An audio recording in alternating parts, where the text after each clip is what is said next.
Hello, everybody, and welcome back to the Alien vs. Predator Galaxy podcast. This is regular host Aaron Percival. And this is co-host Adam Zeller. And you are listening to episode 110. And we have a familiar voice. You'll be seeing his face for the first time if you're watching the YouTube one. Look at that glorious beard over there. Welcome back, Illfonic's Chief Creative Officer, Jared Gerritzen. Hey, guys. Hey. How you doing? Great. Thanks for having me back. Thanks for coming back, because there's plenty of shit for you to talk about now that you're allowed. Yeah. All the secrets are gone. Well, not all of them, but most secrets are out. So Hunting Ground's been out nearly 2 months now, month and a half, and we've had you back on to talk about one of Hunting Ground's really surprising and fucking standout inclusions, and that is all the lore in it. So, when we heard multiplayer, asymmetrical multiplayer, the assumption was that the game it wasn't going to have a story. There's not many multiplayer games do unless they're like MMO type things. But then you went and blew us all away with the OWLF recordings with Jake Busey, and then you fucking knocked it up another notch with the Dutch tapes with Mr. Arnold Schwarzenegger himself.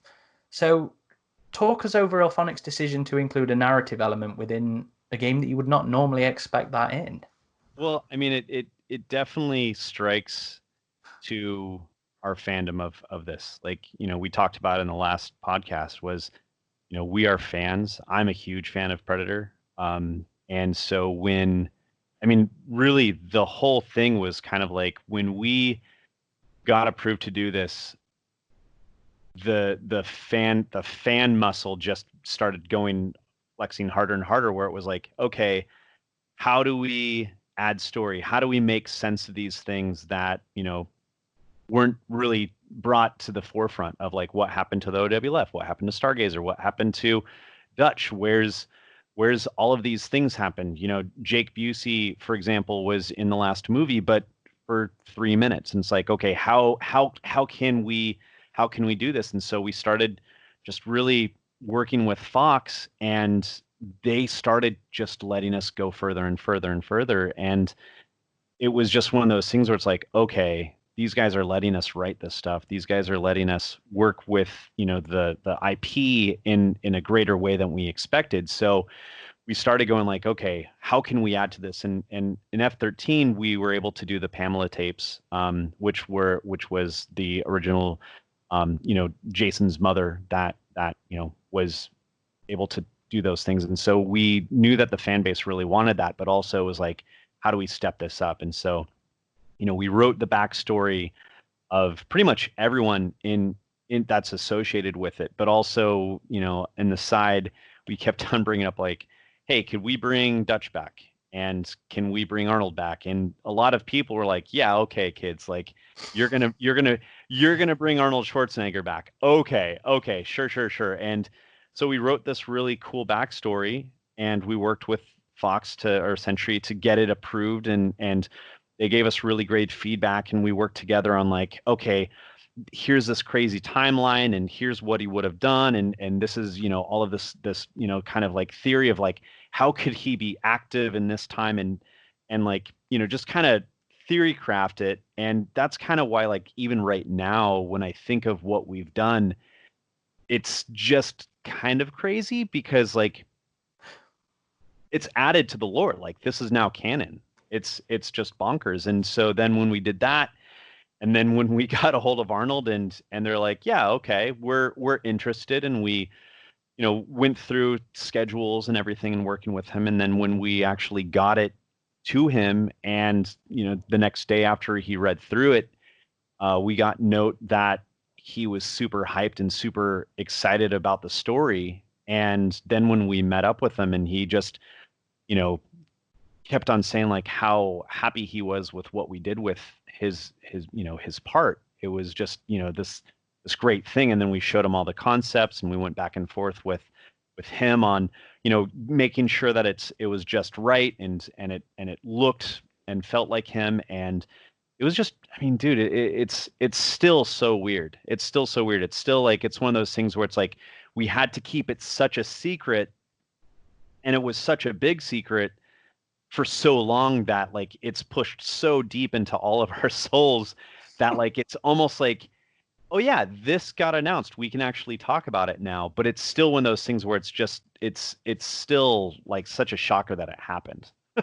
I It's bet. just wild. So yeah, we're extremely proud of it. And for the asymmetrical part of it, it's like, yeah, we we put out a multiplayer game that's very much that, but what we wanted to do is make a game that people that aren't hardcore, like red versus blue style multiplayer, they could still play it, they could still experience it, they could still be a fan of it, and play as a predator, play as a fire team, but also get those story elements. And that's why we made it so you have to hunt for the OWLF tapes with Jake, but also you unlock the Dutch tapes with your rank. So it's literally we're handing it to you as long as you're ranking up. So it's been lots of plans with that stuff. Yeah, the inclusion of Dutch in the game and that he's actually voiced by Arnold is huge. I mean, Aaron and I have a mutual friend that saw the trailer that was narrated by Arnold, and he's like, well, I have to get the game now. So it was a pretty big surprise. And I guess, can you just tell us more about the genesis of that, like how the idea even started, and how you worked with 20th Century Fox to bring it to life? I mean, it's definitely like, a lot of almost naive thinking. Like, we're game developers. We've never been in the movie industry. When we got Predator and we started doing all the brainstorming, we kept on saying like, hey, what about Dutch? And, a lot of people were like, yeah, patting us on the head, but people at Century were very positive towards it. And I feel that, the big thing that a lot of people need to really know is the Century guys that we work with, they're just as big of fans of this franchise as us. So I think that there was a lot of internal push from those guys as well, to get it approved. I mean, because like just getting the female Predators, for example, like those were multiple meetings of like, this is what it's gonna, what it's gonna do. This is what it's gonna look like. And so once we proved ourselves with that, I think that they were like, okay, let's see what they could do with Dutch. And so, we worked on that, and we got a really cool story. And I think what it was is like, originally it was like, well, if we can't get Arnold, we'll put it in like text files and we'll let people read it. And, it'll be kind of cool. But, I think what happened was it formed people internally on both sides got really excited. We reached out to Arnold's people, and, Arnold was, in a good space to be able to do it. Like, I think he was just announcing doing Predator or Terminator. And so it's like, yeah, why don't I do Predator maybe? But like, it was just one of those things where like, yeah, here's a schedule, here's all the terms. And we were able to get into that. And then people started going like, wait a minute, this is actually going to happen. And so we got him that story. And, then it was just a matter of timing and schedules. And, he is an extremely busy guy. Like, he's still so hyperactive with everything that he does. And we were able to get a window, and we got in and met him. And, some of the Century guys were able to come. And it was just this thing where it's like, holy shit, we actually have Arnold here to read these Dutch lines. And honestly, I don't know what would have happened if we didn't get Arnold, because like just putting text file in without his likeness, without that would have been great for like the hyper fan. But the person that's like, okay, it has to be Arnold, it has to be his likeness, it has to be all those all aligned. And it was just kind of one of those moments where it was like, if you have a little bit of naive, thought, and you have just a lot of passion, and you try, and you get the right people, and you have the right idea, I feel like almost anything can happen now. And it is one of those crazy parts where we're now just going like, wow, we brought this back. What else can we do? And that's what a lot of this next, the pipeline and the roadmap for the game is going to continue to move forward. We're still writing a ton. We're still trying to figure out other things that we can do to kind of bring this whole franchise IP, even farther. And it's been really great to be just a part of it, let alone being able to pitch some of my own crazy ideas.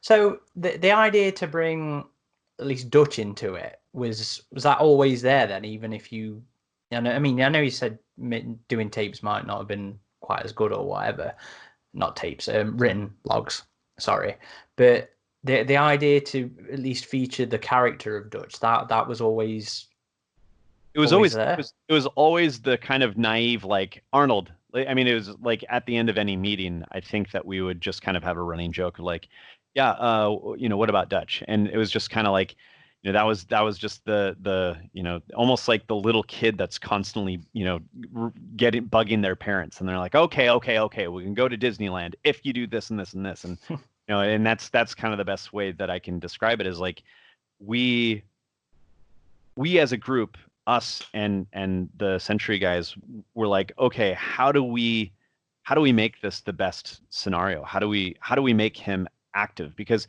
we couldn't.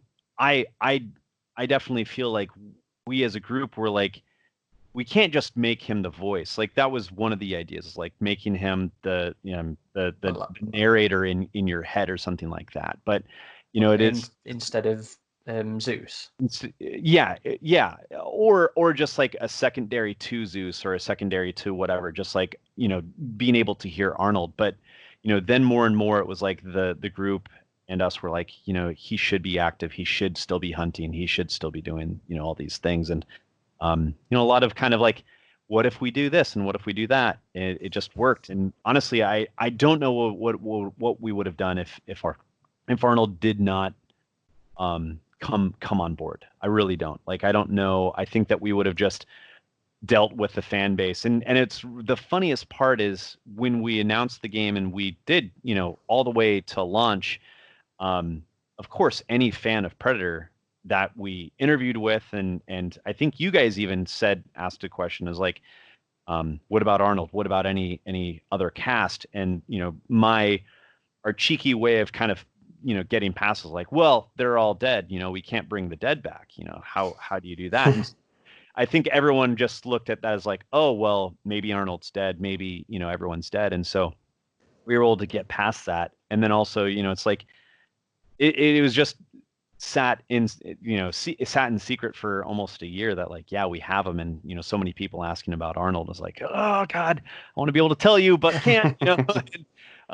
So I really don't know what it would have done if we didn't get him, is really what I'm getting at, is like, you know, he was always talked about because he is, anyone that would do a Predator game would want Arnold to be a part of it. That's a fan that grew up with it. So, you know, it was just us bringing it up, us really grinding. And I mean, you know, Chuck and Shannon, our group that was constantly pushing, constantly working with Arnold's people and getting everything approved. And then, you know, the Fox and Sony guys that were constantly getting all that. Like, it wasn't just like, okay, we got Arnold, cool, done. It was like just getting timing, getting all those things. So the entire time we're just like, you know, digging our nails in the chair, like, oh God, how are we going to get all this to work? But it worked.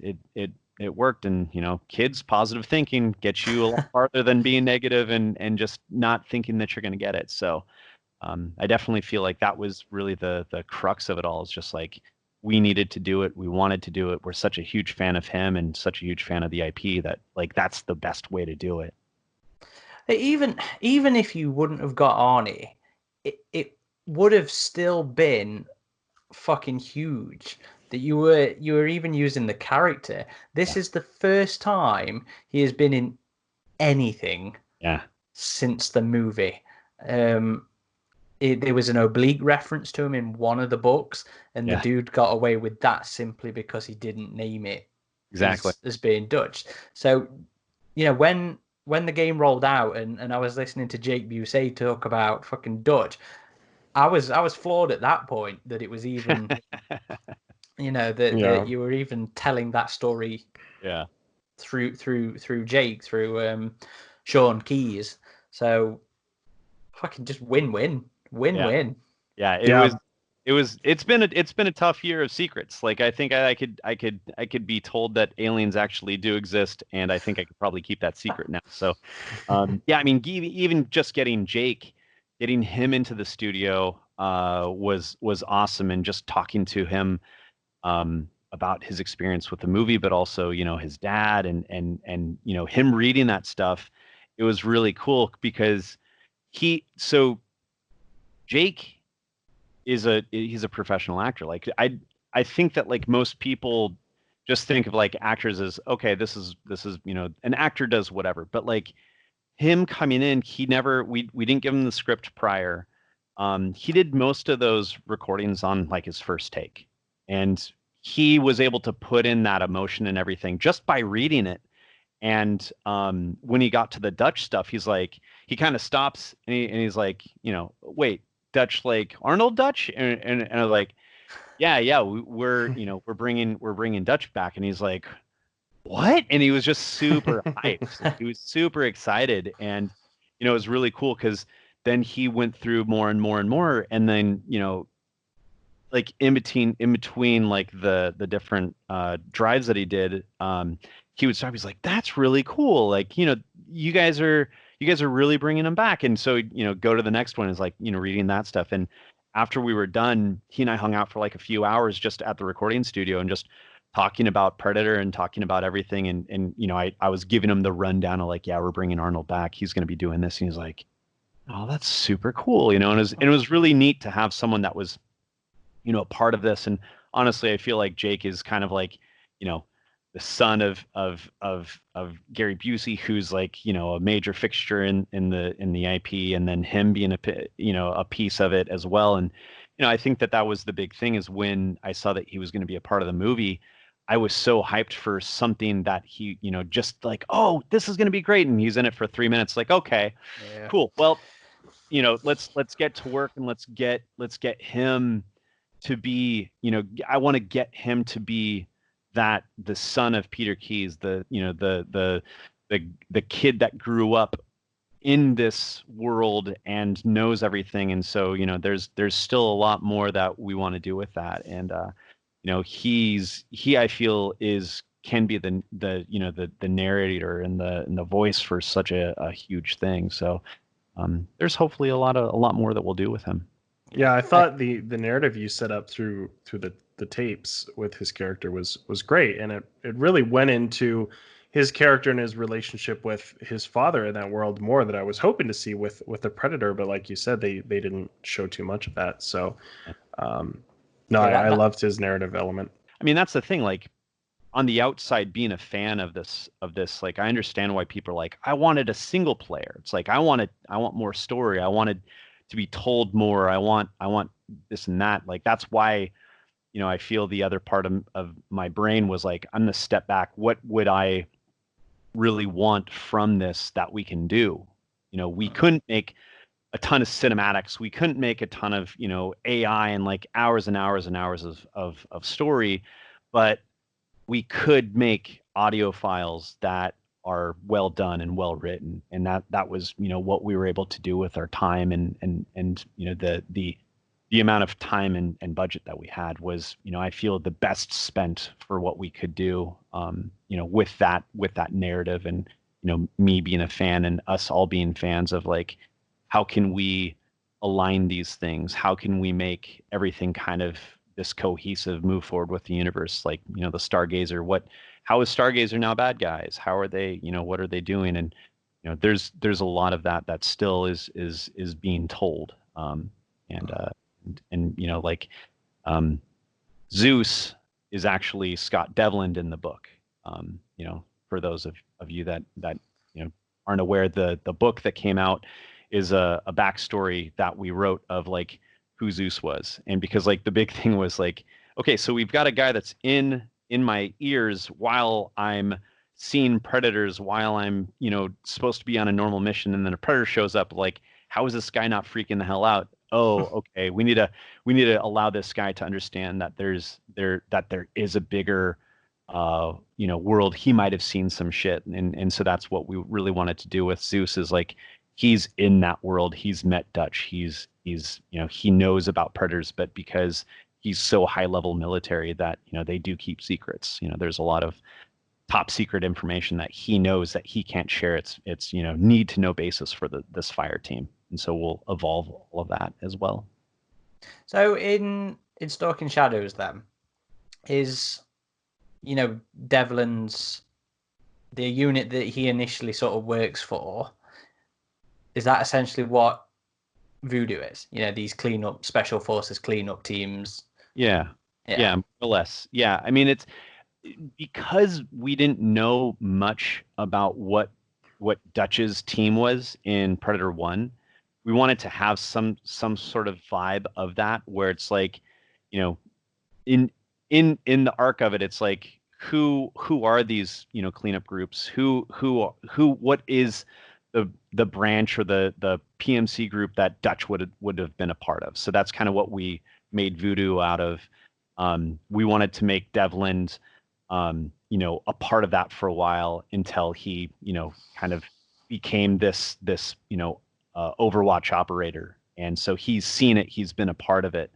And so, in the book, there's that storyline that they went with. And, what we did was, working with that group, is we just gave them everything that we had been writing, just for backstories for everyone. And then they ran with their story. And honestly, I think it turned out really good for, the work that they were able to do with, kind of like these vacuums of everything that we've been working on.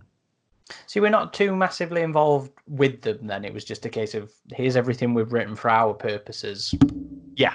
Do your own So thing. we had like the Dutch tapes written. We had Devlin's backstory written. We had, a bunch of the other elements, and we kind of gave him a high level of, here's our, kind of almost like a universe arc, that we've been working on. And so, they took that and wrote their story off that. Okay. So is completely going off script here. Zeus, then, do you have a bigger game plan for him within the narrative of the game then? With Zeus, he is, it's a weird one. Zeus is one, he's luckily enough, the voice actor, Scott, as Mr. Sark, is a personal friend of mine. And so I pretty much wrote what I wanted the game to have first, and then we figured out what to do with him, with his backstory and everything like that. And that kind of comes to the thing of, what does the community, what does the fan base think of? Like, I don't really think of anything more than the game and what affects the game. But if people are like, oh, this was a great book, I'd love to see another version of what's going on between X and Y with Zeus, or how he becomes Zeus and all of that. But that's stuff that I'm allowing other people to kind of run with. But as far as him in the game, like, we have him. We plan on adding more stuff to him. I don't know if like a version. I don't think that. I think that people are more interested in what Jake and Arnold and other key people are doing, versus like this, fresh, new, non-theatrical person. And I think that the book did it right, and we just kind of will let other people run with that, really. Fair enough. So talking Arnie, though, back on Arnie, you got to be in the studio when he was there, when he was recording his fucking lines. How surreal was that day?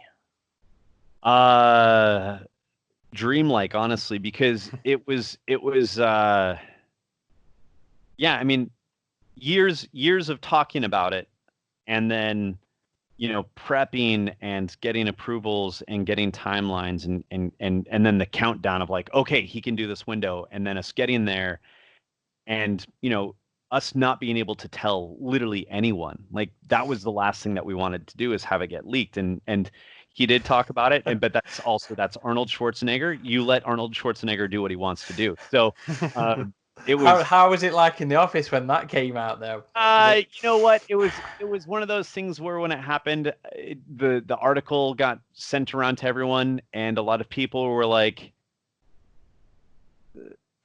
it's Arnold. It would be one thing if it was me or someone, accidentally saying it offhand in an interview, and then people going and running with it. But it coming from Arnold, while he's talking about how he started to watch it and then he just sat through the entire movie, and then he talks about the game. Like, he really does have a passion for Predator, which was really amazing, and it was very apparent when he came in.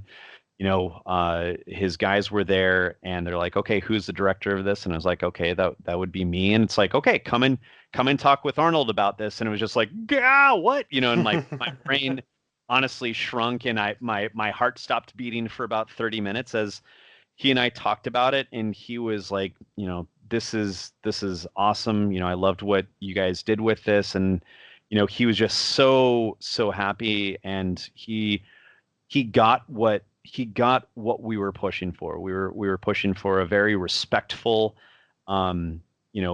show of what this this ultra superstar is like.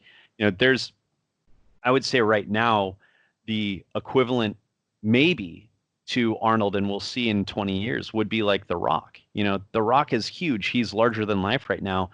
And Arnold is bigger and longer standing than The Rock. And like, most people would freak the shit out of seeing The Rock, but like, this is Arnold.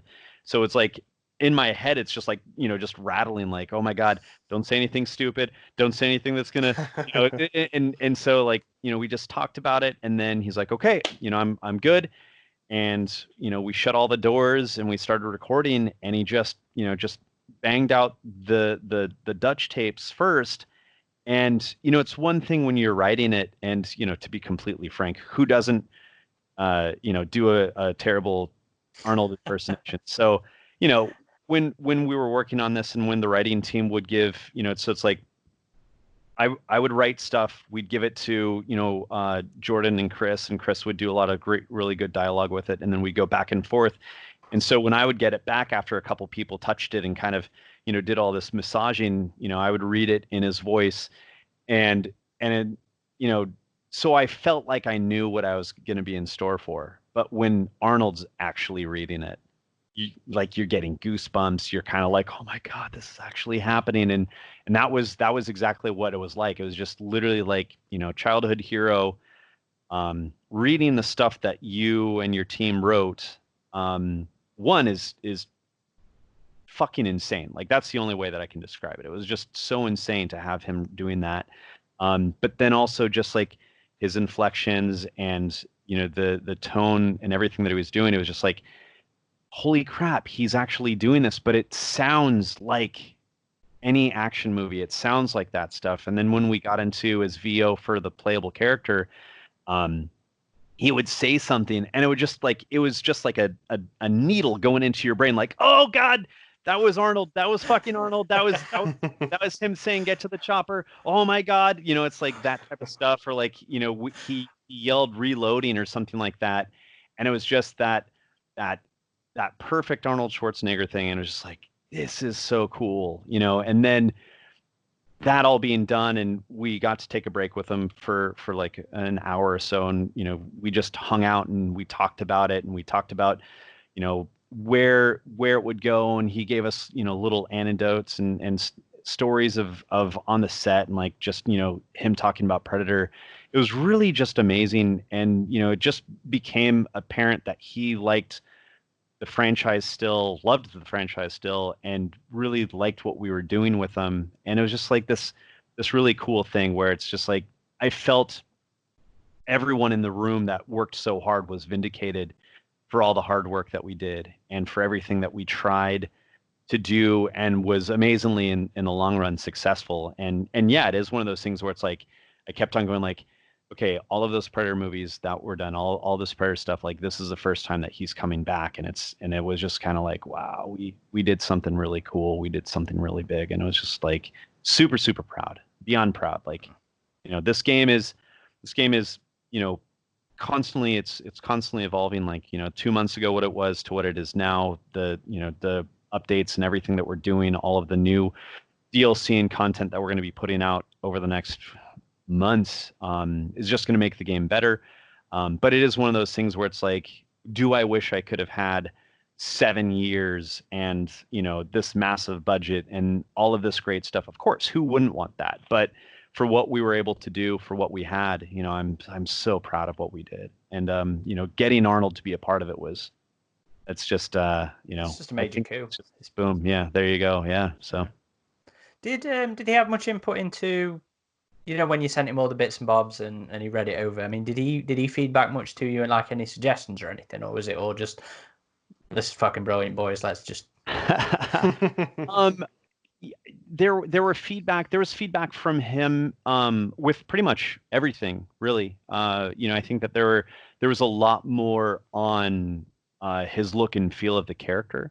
There was a lot more on just the visual of him that they were working on just to get him perfect. And you know, we used photos, but you know, that's the thing. It's like photos versus a guy that looks at that face in the mirror is totally different.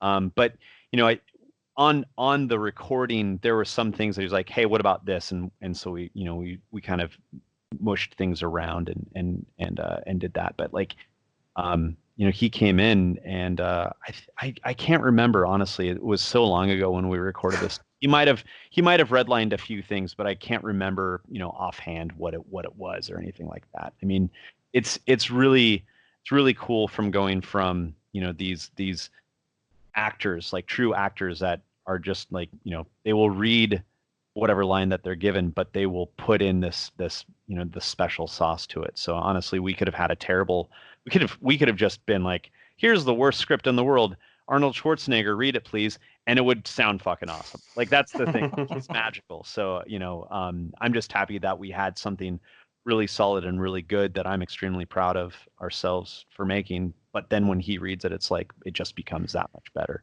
He could have just been reading a laundry list and people are like, oh, tell me more, Arnold, this is amazing, just say get to the chopper, I don't care anymore, you know. You're selling the script there. You're selling it, Jared. Selling more than the script. One of the other things that I really loved in the Arnie stuff was the ambience. Was all the various bits and pieces. I lit up a cigar like in every Was segment. that Arnie? No. Sucking on now. That was our audio guy. That was our audio guy. He, like, and to be completely frank with you on that, I did not know we were adding the Foley to that extent until I heard it pretty much like a week or two before we shot out. And like, our audio guy is he's just fucking great, and he took that and made it so cool. But like, yeah, I thought it was just going to make it, you know, kind of a quiet room, you know, maybe add the flip of us, you know, that, but like, he just went so deep with that. And he actually, he's been in the industry for quite a long time. I believe he actually worked on one of the AVP games, and so he's been just the dude that came and did so much awesome audio with us. Like, he was with us in the woods in the UK firing machine guns and recording all of those and getting all the audio. He's been with us the entire process, and he's just added so much. If you close your eyes and play this game, it sounds amazing too. So yeah, he did a great job. Hats off to him for the stogies. We didn't want to waste the X minutes to have Arnold flip completely frank. Like, we wanted to make sure that all of his spoken stuff was the true key. Funny. I like that. So you mentioned Arnie's input into the character design. How involved were you in that sort of process? You know, were there stories to go with that fucking badass mask on his arm or the gauntlet on his wrist? I mean, does that work in the lore? You know, is Arnie holding on to that for the moment where he picks up a plasma caster off somebody's back? And I got to smile with that, because it was one of those things where we got the story done first, because that was like the linchpin of, like, if we don't have a story, then we can't get it approved, then we can't get Arnold, then we blah blah blah blah. So we had the story done. So, you know, we had like the fact that he was hunting predators, that he was, you know, doing everything that he was doing, that he was bioengineering himself, that he was part of, you know, this group. And so when we're like, okay, we need to get the concept ready, our concept artist that we've been using is this super talented guy out of Russia that Trammell has found, and he is the guy that designed, I believe, almost all of our predators. And so it's like, yes, give it to Ivan. And Trammell and I talked about it. It's like, okay, we need to give him like a paragraph of what it would be. So it's like, we had like his scar, which of course, that's very reminiscent of some other creatures that had a scar from another movie. And so it's like, let's have it. So he had that, and that's because of this other female predator that we wrote into it, and what is she? And so there's a lot of that stuff. And then here, like, he's taking out predators, and I wanted to make him essentially slowly becoming a predator himself, so he would take trophies the way that predators would.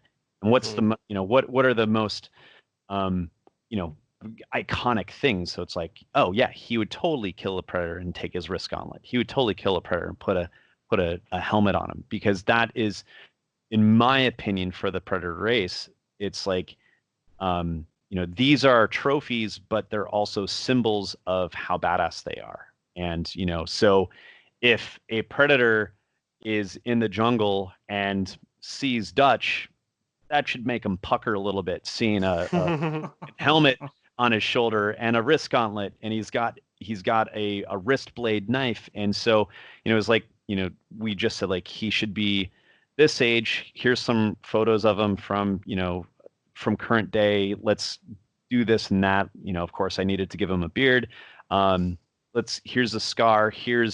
Let's put some trophies on him. And honestly, within a day or two, we got what we got. And it was just so cool, because just knocked it out of the park almost instantly. And then so we gave Arnold's people, here's what he looks like, here's all of this stuff, and they were just super hyped on it. So yeah, I was definitely got to be a part of that as well. And Trammell and his team just took that that story idea and everything and just ran with it. And I personally love what happened with it, like how he looks. Like, I just hope that people take what we did with that and goes like, oh man, this kind of reverse human predator style could be something that hopefully catches in the IP and fan base, really. So with the game, one of the things that really surprised me is, especially considering that it's a multiplayer focused game, is just how big the contributions to the lore of the franchise were. And I wanted to talk about one of the biggest course corrections with OWLF and Stargazer. When the Predator, the last movie came out, Stargazer was the Predator hunting organization that took center stage, replacing OWLF from Predator 2. And James Moore's prequel novel tried to tie all that in with the OWLF having been folded into the organization in a cost-saving effort. Hunting Grounds lore has leaned towards a more nefarious angle for Stargazer, with them essentially usurping OWLF, and now OWLF is back. Why did Hunting Grounds take this road? You need to have a bad guy in a video game, right? And it was one of those things where it was like, okay, what makes the most sense here for a bad guy organization that would be grounded in the universe? Like, we could have been like, bad guys named Cobra come in and they're doing X, Y, and Z, and they're the bad guys. But I don't feel like it would have made much sense. I feel that Stargazer versus OWLF in the universe was, they folded it, and it, we know enough about bureaucratic stuff where it's like, oh, let's privatize this group, let's make it this other thing. And I do feel like we read a lot in between the lines, where it's like, at the end of the movie, well, just to kind of nerd out a little bit, at the end of the movie, that group that they were a part of was in a military base. There are American flags there. They're wearing military uniforms, American military uniforms. They're not wearing black suits. So I took that as like, okay, after a group like OWLF gets folded because of price cut or, just budget cuts because they're not actively finding alien spacecraft or anything like that. A group like Stargazer could form as long as they're able to privatize, but they were such bad guys that, after this would happen, I would see it as like, okay, so Stargazer goes and kills a bunch of people, goes and blows up a bunch of stuff, ran by a bunch of bad guys. One of them dies. There could be who knows how many more in the structure, but it was like, okay, these guys would get everything pulled because it was such a clusterfuck. But, a active U.S. military guy is like, hey, I'm over here. I've got a gigantic dead predator. I've got a dog that's alive, and then I have a crashed spaceship. I think the U.S. government would be like, okay, let's reenact.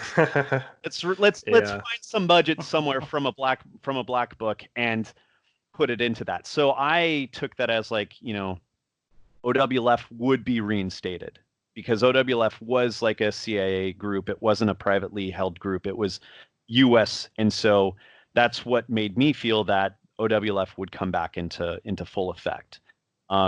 And then Stargazer being, those bad guys that are clearly privatized, would go off and try to take that information to, weaponize whatever they needed to do. And so that's what the idea of the whole thing is Stargazer, or what was Stargazer, breaks off, goes to whatever country would allow them to operate, and then they are now actively essentially setting up traps and trying to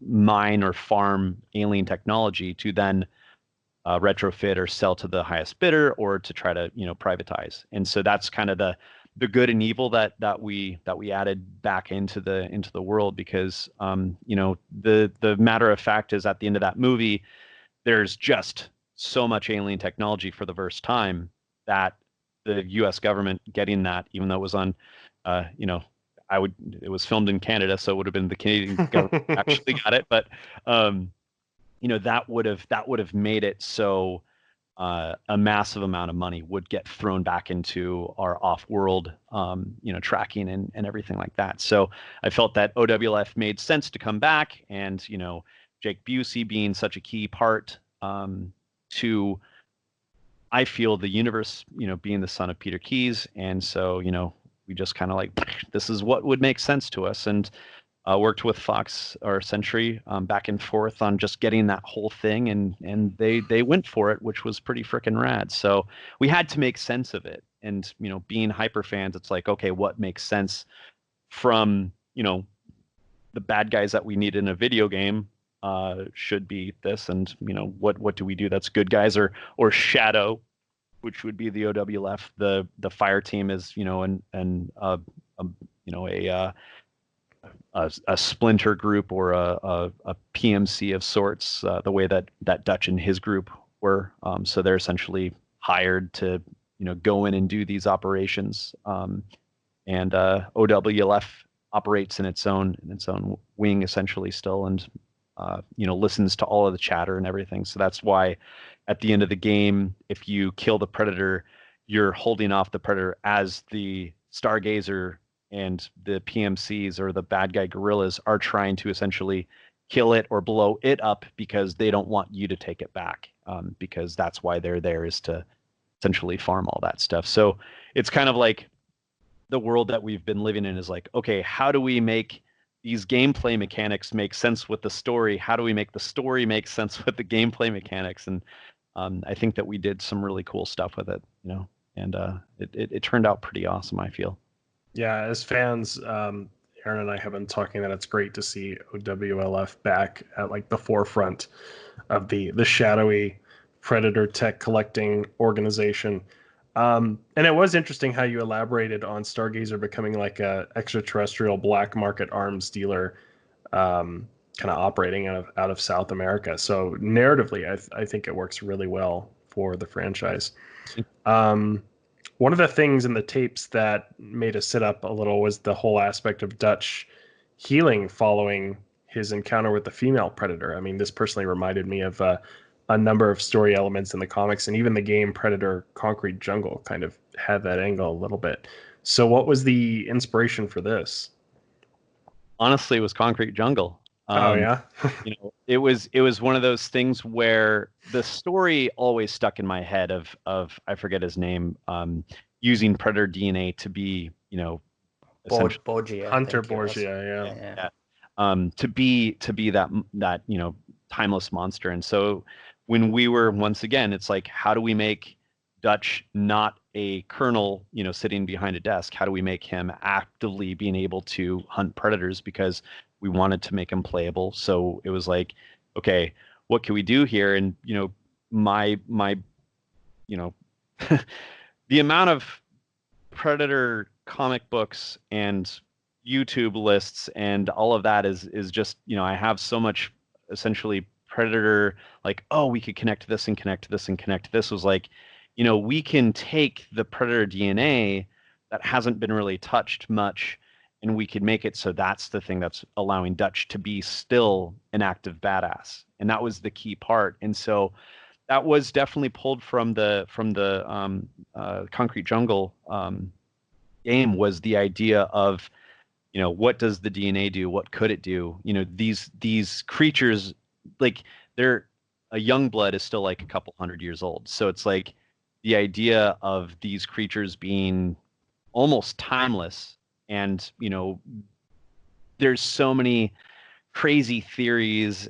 And, it's like, were they from Earth? Did they leave Earth before humanity formed into humanity? Are they from other things? Yada, yada, yada, like all of those crazy, theories, but not even theories, because they're in books and in canon in some way. It's like, okay, so how do we make it so Dutch could be timeless like a predator? And so, it is one of those things where I do feel like he has been moved into kind of like this, the perfect thing would be Dutch Arnold is an alpha human, and he would be, that prototype essentially. And so, that's kind of what we went for. It is he's able to stay active. He's not stopping in age. He's just slowing down. He's still, able to do what he needs to do to be able to hunt these guys. And yeah, I pulled a lot from every element that I possibly could. Like, I feel like moving forward with the future, if anyone else, grabs this franchise, I hope that they do the same thing that we did, where it's like, okay, grab these pieces, make, these things make sense, and just keep on moving.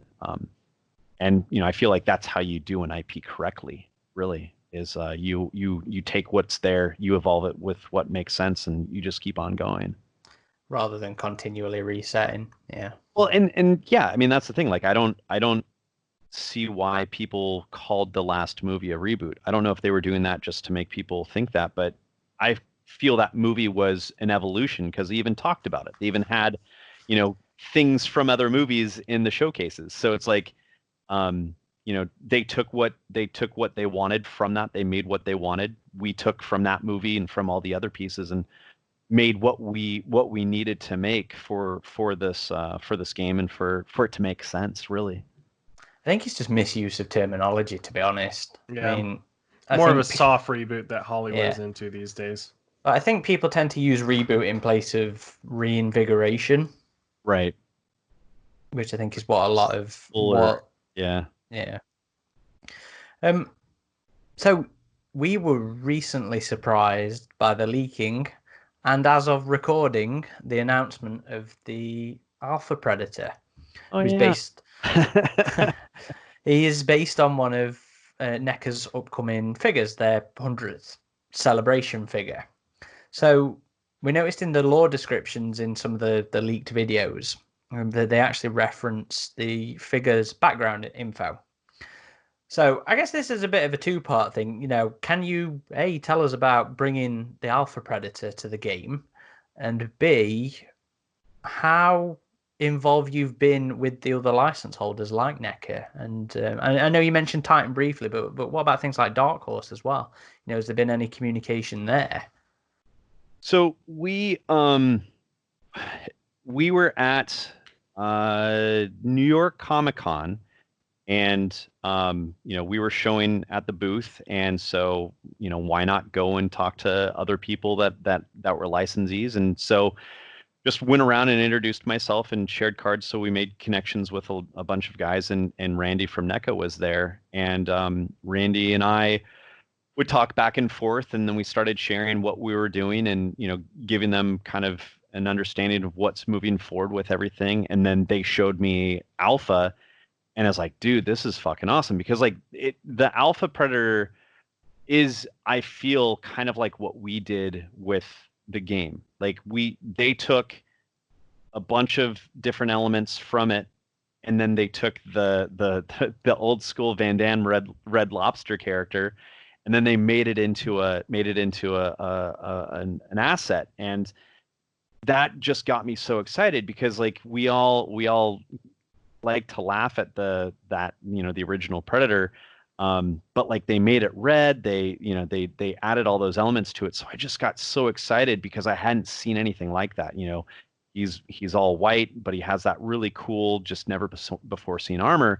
And so I was like, dude, can we put this into the game if we could figure out how to find the budget for it? And they're like, yeah, let's do it. And so we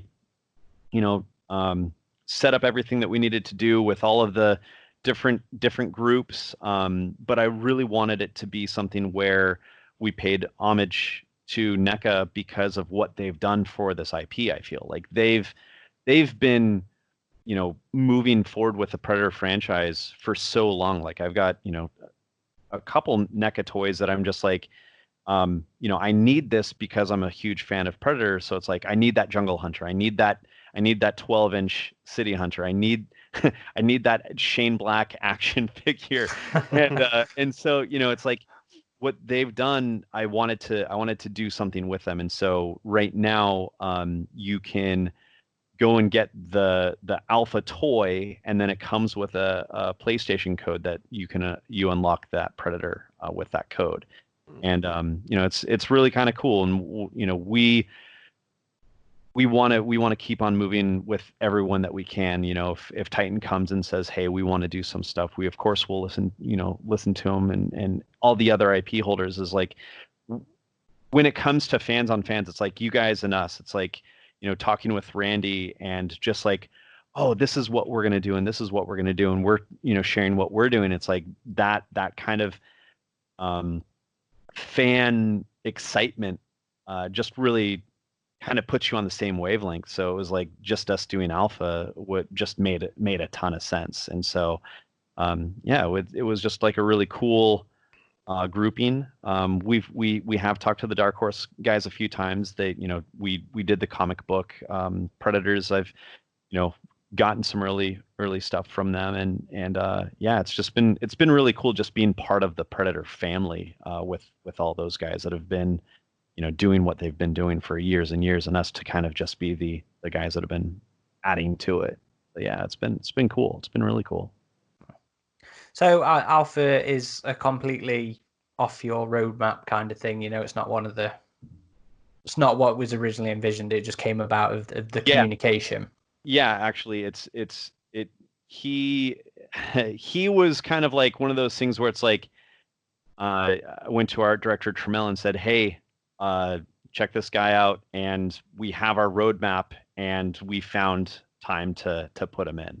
So he's not part of the actual roadmap. He's part of his own just addition, and we're actually doing a lot more of that stuff. So though the game isn't narratively driven, it still features a mini narrative through the objectives, and they usually revolve around Stargazer being a disruptive element, and the Predator involvement becomes incidental. With the tapes pushing the Predator lore forward, will we start to see the objectives evolve too, and the fire team become more knowledgeable about the wider story taking place? That is something that we've talked about a lot. I really don't know yet. Like it is one of those things where it's kind of one of those things where it's like, do we add more Predators focused missions into the current things, and do we do it? Yeah, I mean it is one of those things where there's been a lot of talks on that, and we're trying to figure a lot of that out as we evolve. There are so many plans of moving forward that we are trying to figure a lot of that stuff out. And yeah, it's definitely being talked about quite a bit. It's you guys bringing it up is not the first time, and I'm sure it won't be the last. But yeah, we are moving forward. Like we want to evolve it. The big thing is like allowing new players to kind of have that and or we just say fuck it. You should have been playing from the beginning. Like All right. the plan is like I think it is kind of just like a game industry standard where it's like you play games and if you didn't play it at the early and you play it like a year later after it's been out for a while, like it's just so big and robust that like that's kind of what I think we just need to kind of, treat it as is like if you played the game the first week or if you never played it and you get it, 6-9 months later and it's just bigger, then it's just a better game for you to buy into, I guess. So I agree with you and we're thinking about a lot of that stuff for sure. Yeah, one of the things Aaron and I noticed from the beginning was that Predator ship in the tutorial level, and we're like, that's such a cool ship model. It's got to appear again in some form. Yeah, it is a cool model. It is a cool model. I want to go in there as a mission to retrieve that down ship and fight off some predator coming to retrieve it himself. Yeah. And that's a big thing for me is I do want more predator focused stuff around the objectives. Mm-hmm, mm-hmm. So back to Illfonic. It is definitely noted. It is definitely noted. I mean, it is a great part that we are taking a lot of that information and I do agree with you. I've tried to stay away from like hardcore lore just because that's something that's like the deeper you get into that. The 1%, yeah. Yeah, and it's like, oh fuck, I'm trying to figure out what this clan is and all of that stuff. Like that's that's deep. That's like, me going and tying myself to a typewriter for 6 months to try to figure that stuff out. But yeah, I always felt like human to predator, sign language makes a lot of sense, but I have always felt like they must not click. They just have asthma. That's why they're clicking. A part of the high level theory, and I don't know if you guys have noticed it, but I'm going to give you a little bit of insight on what I was thinking for how the clicking and how him making noise or the predators making noises when they're not cloaked, they are normal. When they're cloaked, they're clicking and they're making that noise. And the way that I explained it in gameplay and for the reason in gameplay is when you're not cloaked, you're ultra silent. When you're cloaked, you're making the clicks and you're chirping. The reason for it is the cloaking is actually kind of painful to them, and it's and so that's why they're making that noise. Is it's not because they're asthmatic or anything like that. It's just they're cloaking and it's kind of just making them uncomfortable. So they're just kind of doing their thing, and that's kind of what I was how I went to explain it, and justify. And so, I don't know if people noticed it, but that's how deep that's how deep we've been thinking about the gameplay with everything. That's cool. And on the back of all that, will we be seeing any more lore recordings with future DLC? We are writing a lot of stuff, and I hope that we figure some more additions to it. We left a lot of holes on purpose. That's all. On that. Well, we will be anticipating that. Yeah, right. It's good to hear, regardless. Anyway, it's just nice to know that there's this stuff coming. Yeah, I mean, that's the cool. That's my candy. That's the stuff that we get to like. Okay, guys, let's talk about this and this. Let's figure out this stuff, and so like I've got a really good group of people that we brainstorm and throw out crazy ideas. You know what would be really interesting would be. Dark Horse at the minute are putting out I think it's probably some of their best Predator stuff with the Hunter series. Yeah. And Hunters 3 has just reintroduced Dutch's brother. Oh yeah. Who's been looking for Dutch for a long time. So. Yeah. So go on, get those ones hooked up. Yeah, I mean, and that the crazy part is like.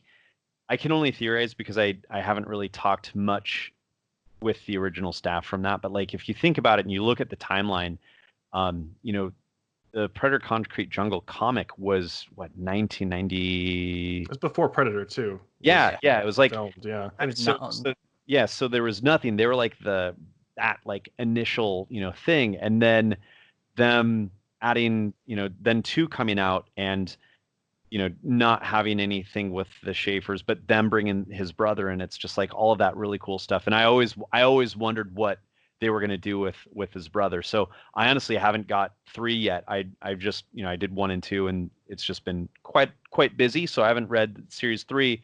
But I did know that they were bringing Dutch's brother back. And so, that's where I get to be like you guys, like, oh, sweet. I'm gonna find out stuff that I didn't know, even though I'm deep in this universe. It's like there's still so many different angles that everyone can go. It's really cool. Well, that's actually everything from Adam and I, but we do have just a few further questions from members of the AVP Galaxy community.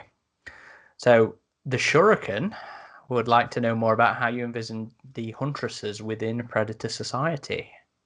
See, that's the world that I try. I have not dove into anything off world. I feel like that's something that like wasn't really necessary for us to figure out with the game. That's like comics and novelists and all of those other guys.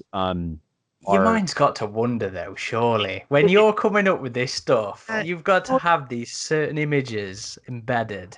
Yeah, that's the thing, because there's so many different angles of it. There's some books that are saying that, the Predators came from Earth and they're hermaphroditic and they're able to like switch genders at a flight. We ignore those ones, though.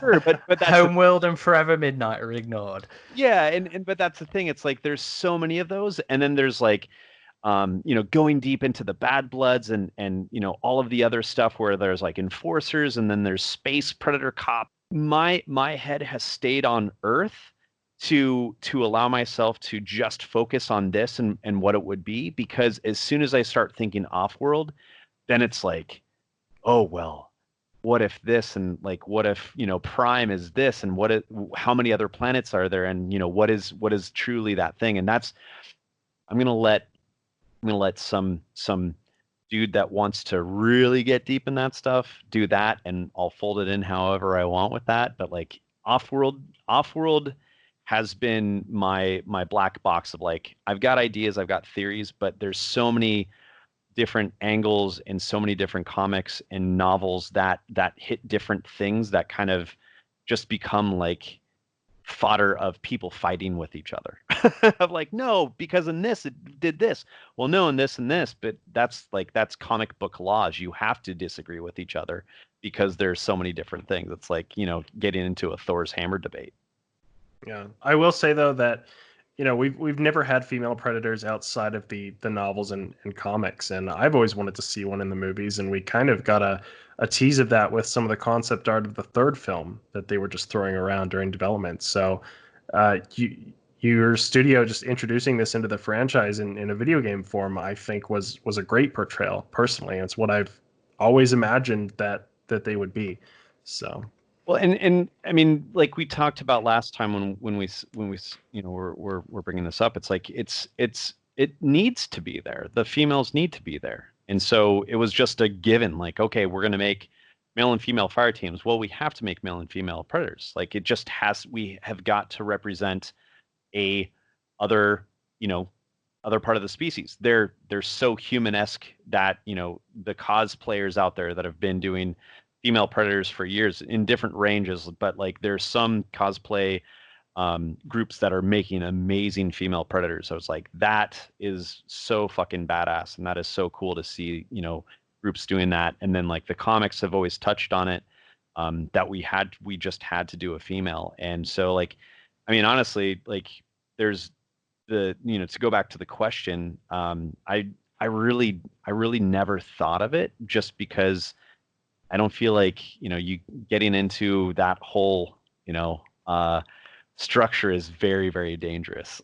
Yeah. I did like what what Dutch said in the tapes, though, how they don't fuck around like the males do, and it was kind of a cool scene where she killed his team and left him with a net scar when she could have killed him, but just the thought, like, leaving him with the idea that she could have killed him with that scar was more satisfying, I thought. So yeah. I mean, when we were working on that, there's definitely ideas of who she is and all of that fun stuff.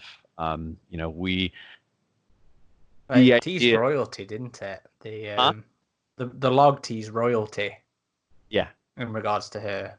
Yeah. So like that's the thing. Like I said, it's like I really hope that someone just takes everything that we wrote and brings it into other angles, because I make video games. I don't write books or comics. So I'm just hoping that someone takes it and runs, or even just fan fiction or something like that. That is the most powerful thing, is like the community to drive all of that. And that's really the thing that we're hoping to do, is like give these people that are fans the here's more breadth of this. Usually we're stuck at like a comic, but the comics are very, very much like this is what we're talking about. There isn't much many loose ends that are left out. We left a lot of loose ends out so people can take it and keep on running with it, and hopefully something happens. And I suspect your answer probably applies to our next community member question. This is by our contributing writer, Voodoo Magic, who would like to know if you have plans to flesh out the Predator, as in the creature, its society, etc., side of the lore in any future content, which it sounds like that's something you'd prefer to leave mysterious. Well, and that's the thing. It's like, I don't know. I mean, I think if it gets to the point where it's a necessity for the game, I will try to figure those pieces out. But it is it's just one of those things where I think that there's some things that almost need to be mysterious. Like I think that it allows people to think bigger, like, or even bring up their own things that might add to it, like the Bad Bloods and everything like that. We haven't even touched those guys. We hope you do. We hope you do. I mean, they're there. There's so many pieces that are in the universe that it's like, oh, let's touch on some of this. Let's touch on some of that. And I don't want to just be like, Predator, all mine. I'm the right elf. This is all I'm doing. I want other people to add to it. We are collaborative. This franchise is collaborative, I feel. That's the way that I see it. But on the flip side of that, I think the breadth of the franchise also gives you just so much fodder to play with as well. Oh yeah. I mean, it's like we stayed with, like, the weapons, for example. We stayed with very almost like ancient style, and then a few of the canon things. But then it's like, oh, NECA just put out that sniper rifle. That's pretty interesting. Oh, I love that. Yeah, that looks badass. It's like there's these things that everyone else does, and that's what I like. I love collaborating with this bigger thing, and people kind of getting excited around everything. That is exactly why Alpha is here. Well, speaking of people getting super excited about things, Superior Iron Man had a fucking ton of questions. So I've tried to condense them down into just 2 questions. I've got the first, and Adam's got the second. So first of all, he'd just like to know specifically when Hunting Grounds takes place. Now, given the Dutch title as 2025, I'm going to guess it's a safe bet to say it's all in 2025. Yeah, I feel like when we were figuring out when the time was, that was the safest time between the last movie, which is air quotes contemporary for now, to a good time that Stargazer could have declined and OWLF and everything to have happened to move forward with that, and also the idea of more predators and everything like that. So. And you've already answered this a bit with our Stargazer OWLF discussion, but Superior Iron Man's second question is, how specific elements from the Predator film tie into Hunting Grounds? Are we going to see the Predator killer armor from the end of the film? And I think that was the only time I've successfully dodged that one for almost a year of interviews. Man, you know what? That just it wasn't our question. While I'm quite happy never to see the Predator killer in the game, I must admit I would still like to be able to pick up some shitty reverse engineered Predator tech on as a fire team member. I will. I'm adding that one to your list of here. I'd like to see this kind of thing. And vice versa. One of the few cool things I liked about the Predator movie was when the Predator used human weaponry, which would be fun if it ever happened in a game. There's another one for the list. Yeah, that last one's a lot more difficult just because of animation sets and all that. But I want to remind you about my talk about Dutch. So yeah. There's stuff. There's stuff. There's definitely stuff. Good.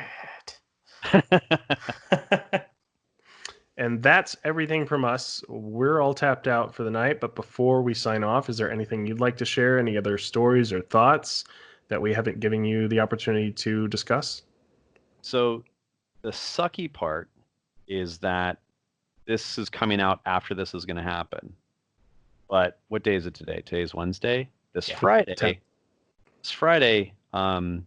which would be the 12th, we're raising the level cap.